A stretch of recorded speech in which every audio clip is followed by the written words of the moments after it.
Welcome learners to my YouTube channel the science whisperer. तो पिछले videos में हम लोगों ने जाना था सेल वॉल के बारे में। आज का हमारा टॉपिक है न्यूक्लियस। न्यूक्लियस जो डबल मेम्ब्रेनस सेल ऑर्गेनेल है। सेल ऑर्गेनेल हम सेल के कंपोनेंट को कहते हैं जिसके पास अपना अपना स्पेसिफिक जॉब है, कोई ख़ास काम है। तो न्यूक्लियस क्या है? तो न्यूक्लियस के पास डबल मेम्ब्रेन होता है। तो यहाँ पर हम देख सकते हैं ये पूरा न्यूक्लियस है जिसके पास डबल मेम्ब्रेन है, एक और ये दो। तो ये एक सेल ऑर्गेनेल है, मतलब कि सेल का एक कंपोनेंट है जो कंटेन करता है जेनेटिक इन्फॉर्मेशन। कहने का मतलब है कि पेरेंट से ऑफस्प्रिंग तक जो भी कैरेक्टर ट्रांसफ़र हो रहा है, जो भी कैरेक्टर जा रहा है, तो उस कैरेक्टर को हम कहते हैं जेनेटिक इन्फॉर्मेशन। तो जेनेटिक इन्फॉर्मेशन डीएनए की शक्ल में है। डीएनए यानी कि डीऑक्सी राइबो न्यूक्लिक एसिड। तो न्यूक्लियस को हम कहते हैं control centre of the cell. Cell का न्यूक्लियस कंट्रोल सेंटर है। ये बहुत ही इंपॉर्टेंट पॉइंट है। तो एग्ज़ाम में पूछा जा सकता है कि what is the control centre of the cell. तो nucleus is the control centre of the cell. Nuclear membrane has pores. तो पोर्स हम कहते हैं छेद को। तो यहाँ पर हम देख सकते हैं कि न्यूक्लियर मेम्ब्रेन में कितना सारा पोर्स है। तो ये पोर क्या करता है? ये मटेरियल को जो न्यूक्लियस के अंदर आना चाहता है या फिर जो न्यूक्लियस से बाहर जाना चाहता है, ये अलाउ करता है।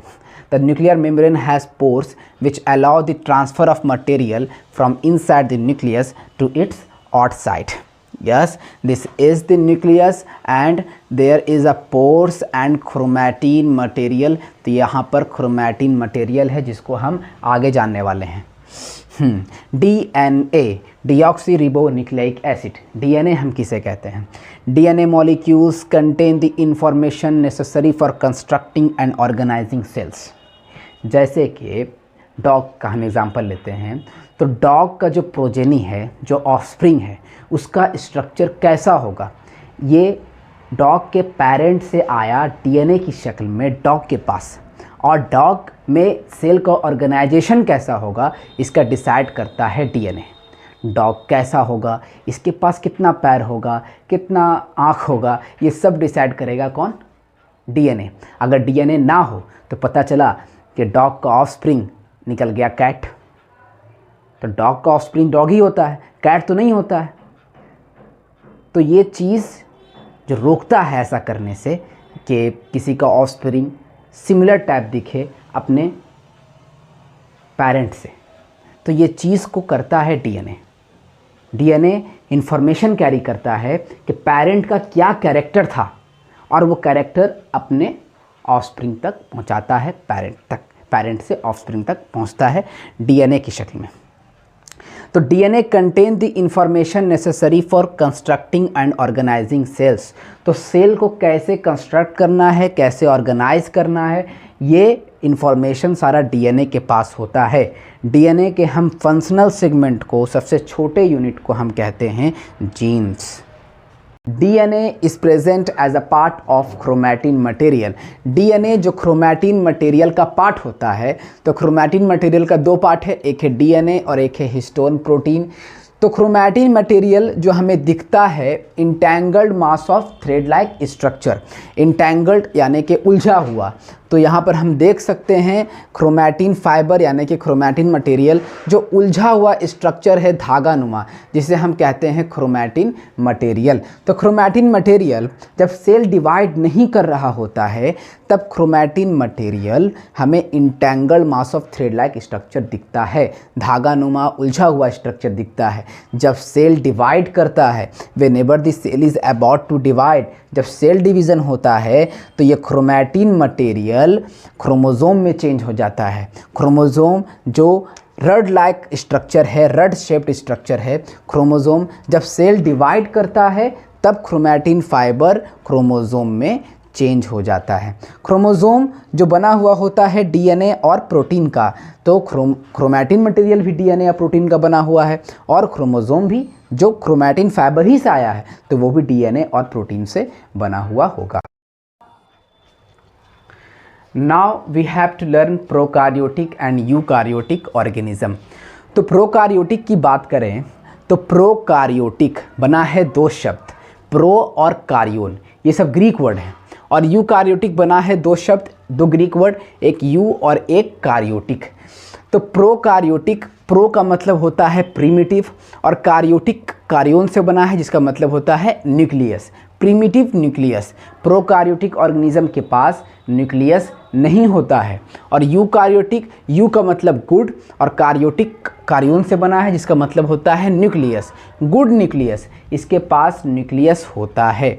Prokaryotes are always unicellular, prokaryotes हमेशा यूनिसेलुलर होते हैं, और यूकार्योटिक यूनिसेलुलर भी हो सकते हैं या फिर मल्टीसेलुलर भी हो सकते हैं। प्रोकार्योटिक के पास न्यूक्लियर मेम्ब्रेन नहीं होता है, there is no nuclear membrane present in prokaryotic, इसके पास न्यूक्लियस नहीं होता है और इसके पास न्यूक्लियर मेम्ब्रेन भी नहीं होता है। और यूकार्योटिक के पास न्यूक्लियस भी है और न्यूक्लियर मेम्ब्रेन भी है। सिंगल हैप्लॉइड क्रोमोसोम, इसका जो क्रोमोसोम होता है वो हैप्लॉइड क्रोमोसोम होता है। हैप्लॉइड कहने का मतलब है सिंगल सेट ऑफ क्रोमोसोम, और डिप्लॉइड का मतलब है डबल सेट ऑफ क्रोमोसोम। तो यूकार्योटिक में जो क्रोमोसोम होते हैं वो डिप्लॉइड होते हैं, कहने का मतलब है कि वो जोड़े में होते हैं।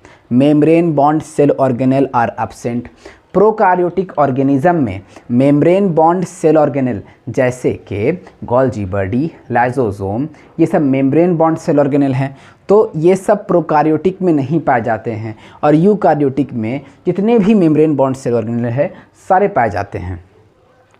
DNA is arranged in circular shape, prokaryotic में जो डीएनए होते हैं वो सर्कुलर शेप में होते हैं, और यूकार्योटिक में जो डीएनए होते हैं वो लीनियर शेप में होते हैं। लीनियर शेप हम देख सकते हैं यहाँ पर, ये लीनियर शेप है। तो प्रोकार्योटिक में जो डीएनए है वो किस में है, सर्कुलर में है, और यूकार्योटिक में डीएनए का शेप लीनियर है। Prokaryotes possess their genetic material in nucleoid, prokaryotes अपना जेनेटिक मटेरियल न्यूक्लियोइड में रखता है, वेयर एज यूकार्योट्स अपना जेनेटिक मटेरियल न्यूक्लियस में रखता है। तो nucleoid is a non membranous cell organelle, ये एक नॉन मेम्ब्रेनस सेल ऑर्गेनेल है जिसके पास मेम्ब्रेन नहीं होता है।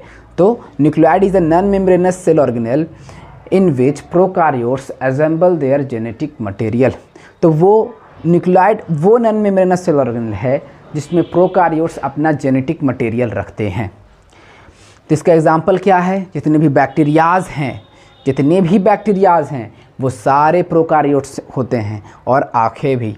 और यूकार्योट्स की बात करें तो अमीबा, प्रोटोजोआ और जितने भी एनिमल्स हैं और प्लांट्स हैं ये सब यूकार्योटिक ऑर्गेनिज्म हैं। तो प्रोकार्योट्स और यूकार्योट में एक चीज़ सिमिलर है। सिमिलर क्या है कि राइबोसोम दोनों के पास पाया जाता है। Ribosome is present in both prokaryotic and eukaryotic organism. तो आज के लिए इतना ही। आगे जानने के लिए जुड़े रहें हमारे चैनल द साइंस विस्परर से।